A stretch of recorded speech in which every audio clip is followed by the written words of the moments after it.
ئەم پلاندانانەی خۆمان کە عەقلی بۆ بەکارهێنین و عەقلی دەستە جەمعیمان ڕاوێژیشەکەین ئەبێت لەگەڵ وەحیەکەیە بگونج، لەگەڵ ثەوابیتی دینەکە نەگۆڕەکانی دینەکە بگونج. نەگێسا خەڵکیش یاداتی لە هەموو قورئانەکە کردو، ئەو هەموو ئاەتانە لەسەر حاکمیەتن، لای بردو وڵا دیموکراسیمانە.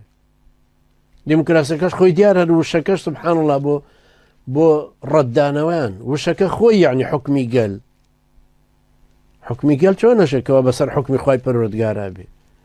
هەر هەموو سەر ئەرز بێتە سەر ئەو قەناعەتەی کە مسکر حەڵاڵە، شەراب حەڵاڵە کە سەرخۆشەکە، ئەبێت تۆ بە تاقی تەنیا بڵێ حرام.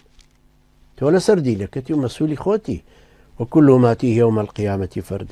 أويك علاقي بداهاتو هي عقلمان بكارينين بوي راوجكين، أزموني خوان بكاردينينو، أزموني خلشي تريبا بكاردينينو، بلام أما لقل خالنا قركانو بنما نقركاني دينا كمانه.